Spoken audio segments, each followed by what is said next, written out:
jamono ji vous êtes en colère les syndicalistes bu ñu nee les syndicalistes maanaam muy SYNPAPS ak waa SYNPICS mu nekk ay jafe-jafe ñu nemmeeku diggante yéen ak la direction mu nekk seen mbirum salaire yi nga xam ne da ngeen ko wàññi yenn avantage comme on le dit les acquis yoo xamante ne ngeen gis ni direction bu bees bu mu ñëwee maanaam ñoŋalu ko wala sax dafa am loo xam da nga cee téq est-ce que mun ngaa ñëw revenir largement ci li nga xam ne jamono ji moo indi mbicce mbaala ji diggante yéen ak la direction. avec beaucoup de plaisir soxna Khady. yow la ñuy déglu. waaw loolu moom vraiment dinaa sawar trop ñëw si loolu parce que comme tu le dis RTS dafa nekk service public parapublic boo xamante ni c'est pas aligné sur la fonction publique loolu nag dafay waral ci convention collective des médias dafa am li ñu duppee convention collective boo xamante ni sanctionner tous les médias mais pour les services publics dañ ci dolli convention maison RTS comme toutes les entreprises de médias dañu am lu ñu duppee convention maison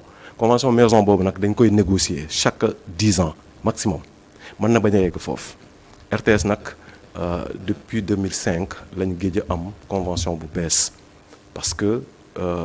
ki fi nekkoon ñu tàmbali benn négociation à partir de 2015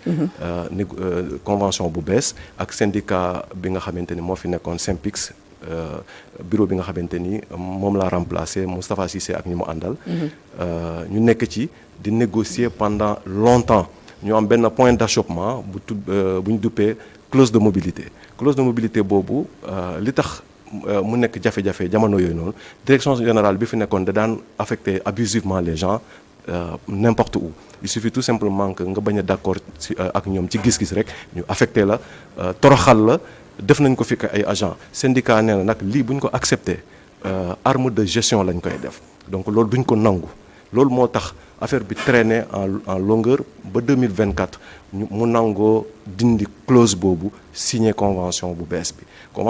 bi nag dafa ñëw coïncider ak changement de régime dans ce pays ñu également RTS mu am changement fekk ñu ngi appliquer nouvelle convention bi pendant au moins 2 mois. nouvelle convention mooy accord d'entreprise bi nga xam ne le président Macky Sall laata quelques jours avant muy dem da ko signé woon. voilà loolu li ko indi tamit c'est très clair parce que dañ ko adossé mooy c'était assujetti à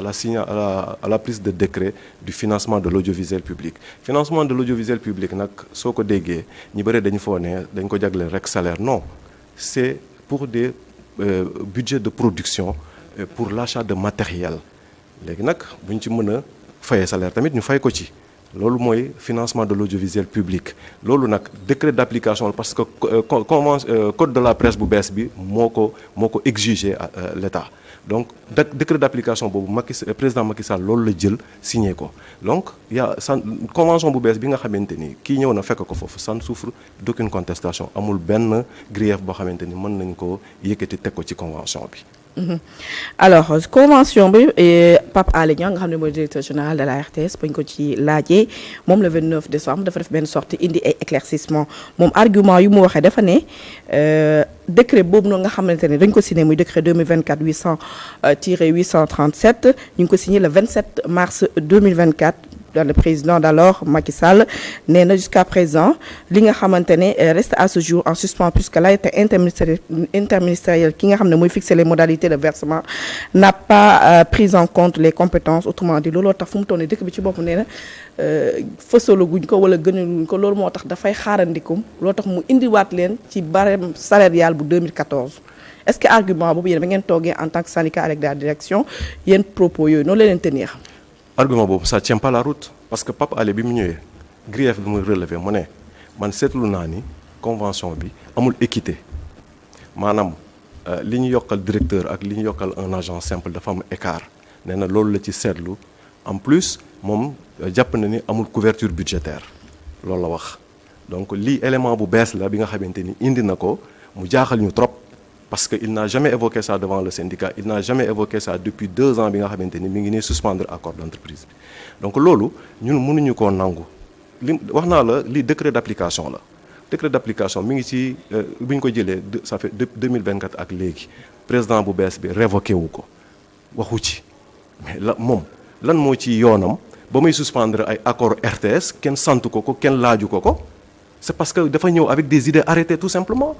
Pape Alé dafa jàpp ni que RTS daf koy wax suy waxtaan da nga koy dégg mu koy wax RTS c'est des enfants gâtés de l'État dañuy am ay xaalis boo xamante dañ koy pasare RTS seen biir dem na sax ba naan ñun dañu am benn fonds commun boo xamante 200 millions lay jël partagé quand tu entends les sommes comme ça day yàq xel day tey xel nit ñi dañuy foog ne RTS noonu la tëddee alors que c'est pas vrai fonds commun boobu wax nañ ko expliqué nañ ko c'est loolu toutes les entreprises de médias war nañ ko am que ce soit privé ou public parce que c'est des recettes publicitaires yi nga xamante ni yaa ngi koy def dafa am benn pourcentage boo xamante ni dañ koy jël séddale ko agent yi ça c'est la loi qui le consacre te loolu c'est valable non seulement pour RTS et pour toutes les entreprises de médias au Sénégal loolu noonu la tëddee léegi nag soo toogee nga neen ay ñi dañuy am benn somme de 200 millions boo xamante ni dañ koy partager soo ko waxee noonu te duggoo ci biir waxoo expliquer ko nit ñi da nga c'est parce que da nga siy jublu rek pour yàq xel nit ñi loolu nag Pape Alé bi mu ñëwee loolu moo nekk ci xelam loolu la jàppee que ñun convention bi cadeau empoisonné la maanaam président Macky Sall ak directeur général bi fi nekkoon dañ ko jël rek pour moom su ñëwee am ay jafe-jafe alors que tel n'est pas le cas la preuve le budget il est voté 13e mois bi nga xamante ne moom lañ doon wax ni c'est le trésor public qui l'a payé tout simplement parce que décret boobu noonu ñu ngi koy appliqué moom li mu war a def tey actuellement nii mooy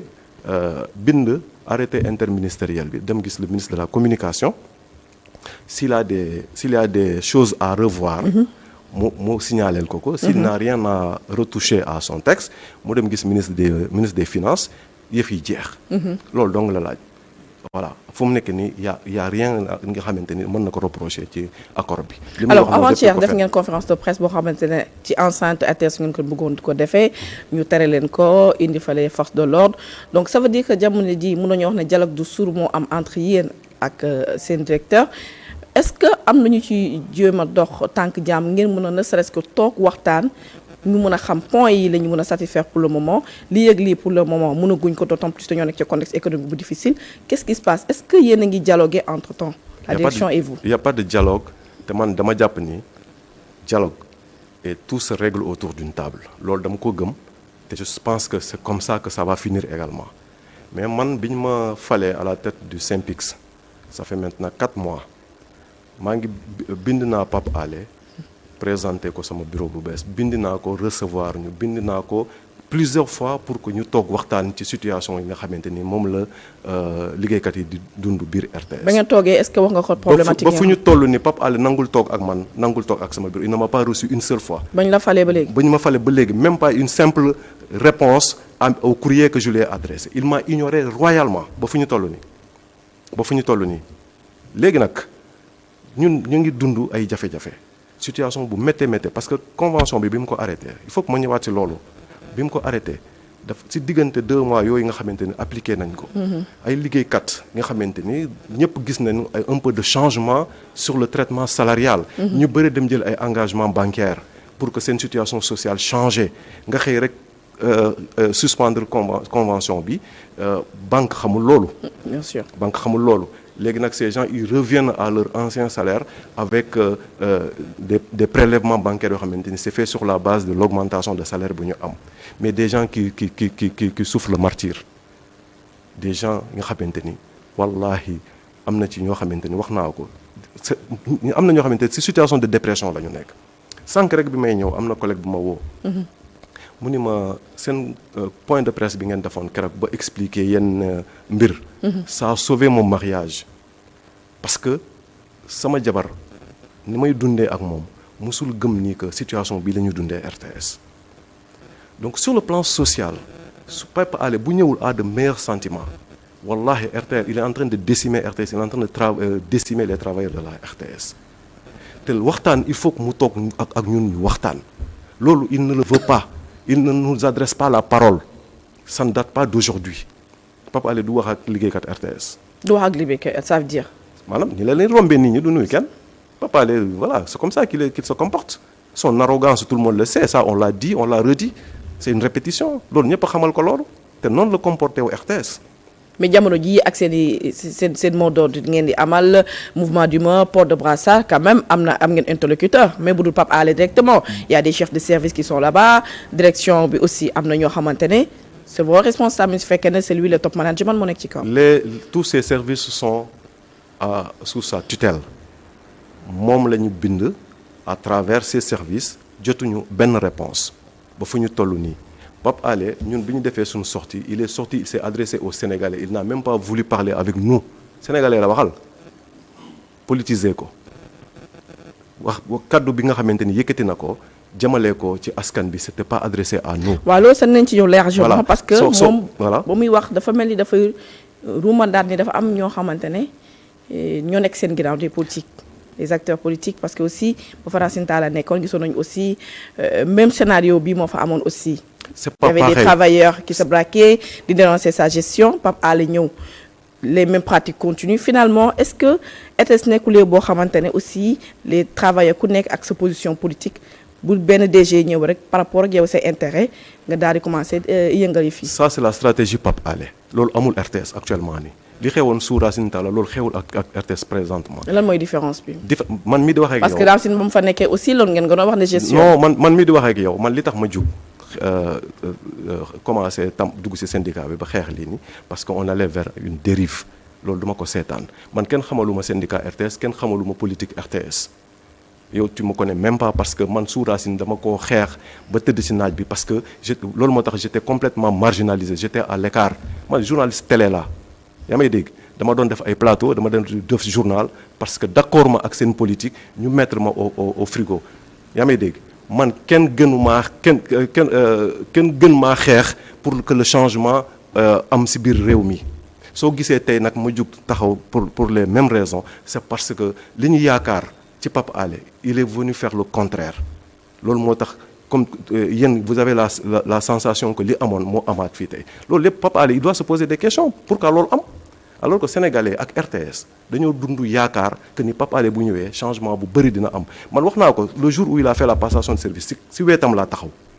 sama naataango Abibou Mbaye moo nekkoon maître de cérémonie moo ko installé moo ko dalal biir RTS Abibou Mbaye anamu ak ay moromam ñu bëri ana Abibou Mbaye ana Ibrahima Diédhiou ana Issa Thioro Gueye ana Yakham Thiam ana des techniciens comme ñoom. Amadou Gueye loolu la ñu nemmeekoo dafa am ay yoo xam ne dañu leen gis dootul leen gisati ci plateau du jour là yaa ngi wax léegi. je prends l'exemple de Abibou Mbaye nga xam ne journal 19h bu noo def c'était très suivi. du jour au lendemain gisatuñ ko Thierno Dramé. Kane Badara Kane bu doon def Aliou Badara Kane bu doon def émission.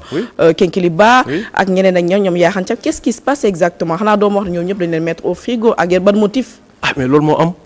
motif bi nag je peux vous reposer la même question parce que amul explication amul dara da ngay xëy rek doo gis kii ni Thierno Dramé moom ça c'est je peux te l'expliquer. mais dina am note de service quand même. amul note de service amul dara on les a juste enlevés de l'antenne point tout simplement. pour le cas de. voilà Thierno Dramé. oui lui dernièrement bi ñu defee point de presse il fait partie des délégués du personnel. Thierno Dramé délégué du personnel là il prend la parole pour expliquer la situation de l'accord. Le lendemain, on l'enlève du plateau de la CAN, tout simplement.